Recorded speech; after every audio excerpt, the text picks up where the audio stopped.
रविवार को अगर लोटा भरकर शिव को समर्पित करा जाता है तो घर में तेज लक्ष्मी प्राप्त होती है। शिव पंचायत के दो देव ऐसे हैं जिनको रोज जल चढ़ाया जाता है, एक सूर्य नारायण और दूसरे मेरे देवाधिदेव महादेव। दोनों पर जल रोज चढ़ता है प्रतिदिन। शिव पंचायत में गुड़, चावल, लाल फूल और लाल मिर्ची के 11 दाने पानी के कलश में तांबे के लोटे में लेकर हाथ को ऊंचा कर कर नेत्र, नासिका, वक्षस्थल के सम्मुख में जो सूर्य नारायण को अर्घ देता है जल चढ़ाता है। पर जो सूर्य को अर्घ रविवार के दिन दे देता है अगले रविवार तक पैसे की आवक आना प्रारंभ हो जाती है।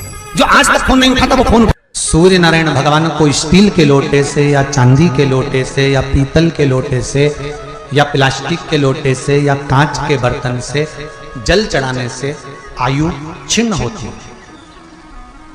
क्या समाप्त होती है? आयु। और सूर्य नारायण भगवान को अगर तांबे के लोटे से जल दिया जाता है तो आयु की वृद्धि होती है और दिन भर में अगर कोई काम अटकने वाला है तो वो काम का रास्ता खुल जाता है और शरीर की बीमारी समाप्त हो जाती है। शरीर की बीमारी समाप्त हो जाती है।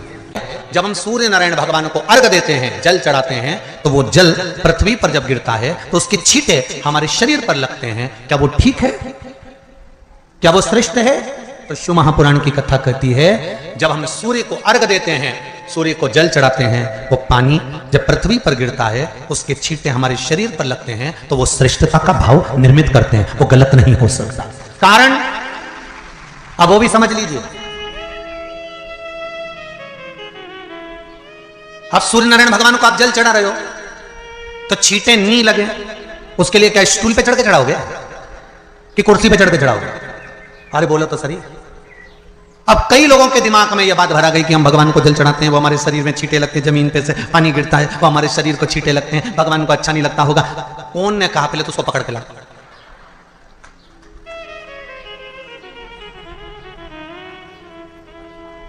क्योंकि मेरे राम जी महाराज, मेरे भगवान कृष्ण बड़े बड़े संत, साधु, सन्यासी, तपस्वी, साधक, उपासक जितने भी हुए जिन्होंने सूर्य की आराधना करी, इन्होंने टेबल पे चढ़कर या कुर्सी पे चढ़कर जल नहीं चढ़ाया। इन्होंने पृथ्वी पर खड़े होकर ही, क्योंकि पृथ्वी तत्व के देव हैं शिव।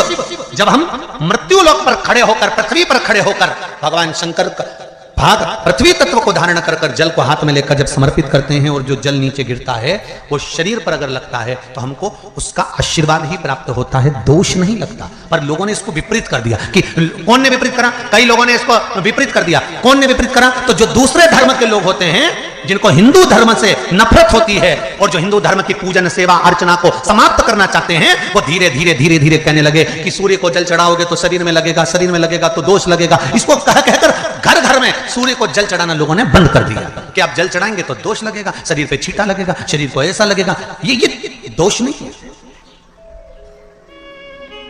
कितनी सुंदर बात है महाराज। सूर्य नारायण भगवान को जब जल चढ़ाया जाता है, हाथ सिर से 8 इंच की दूरी पर होना चाहिए। जम के बोलिए, सिर से कितना ऊंचा होना चाहिए? 8 इंच ऊपर अपना हाथ होना चाहिए मस्तक से सूर्य को जल चढ़ाते समय। और ना चांदी का, ना स्टील का, ना लोहे का, ना प्लास्टिक का, ना कांच का, ना सोने का कोई बर्तन, ना कांसे का, ना एल्युमिनियम का, ना पीतल का, केवल एक पात्र होना चाहिए, वो है तांबे का। काय का पात्र होना चाहिए? तांबे का पात्र। और सूर्य नारायण भगवान को जब 8 इंच ऊपर तुम्हारा हस्त है और जब हम सूर्य को जल चढ़ा रहे हैं, कैसे जल चढ़ाना है वो भी समझ लीजिए। अगर कोई कैंसर का मरीज है, जिसके चेस्ट में कैंसर आ गया हो, लेफ्ट में, राइट में कहीं पर कैंसर आ गया हो, या कोई गठान आ गई हो, तो महाराज आप जल चढ़ाते समय उस जल की धार को, सूर्य भगवान को जब चढ़ा रहे हो तो धार आपकी गठान की ओर जाना चाहिए, जिससे सूर्य की किरण उस जल में से आपके उस स्थान पर पड़े, उस जगह पर पड़े जहां पर गठान है। महाराज आप लगातार जल तो चढ़ाना चालू करो, अच्छे डॉक्टर फेल हो जाएंगे और कह देंगे गठान ठीक हो गई।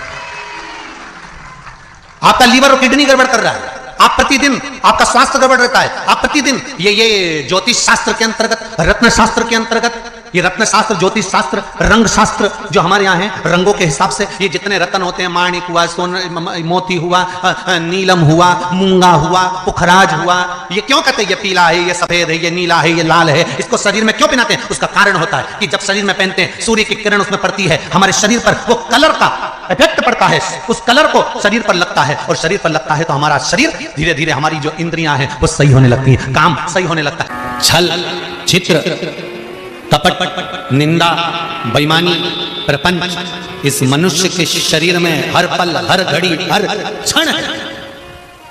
ऐसा कोई मनुष्य नहीं जो छल, कपट, बेईमानी, प्रपंच, झूठ आदि आदि से दूर रह गए। माना हम इसमें फंसे हुए, पर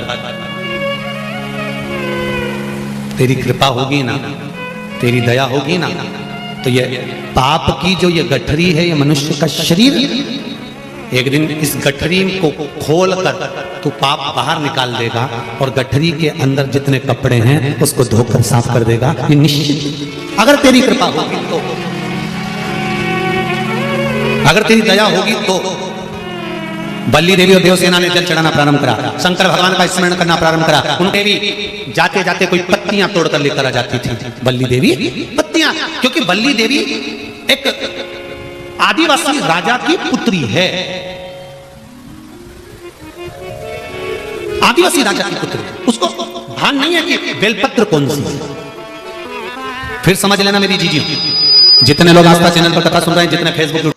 श्री शिवाय नमस्ते। ब्रह्मदास गोविंद दुबे भक्ति चैनल में आप सबका बहुत बहुत स्वागत है, अभिनंदन है। आज 10 अगस्त 2025 भाद्रपद रविवार, प्रतिपदा, जल, गुड़, चावल, लाल पुष्प चढ़ाइए तो आज का दिन बहुत ही अच्छा जाएगा। तो गुरु भगवान जी ने बताया है, तो आप लोग भी यही उपाय जरूर करें।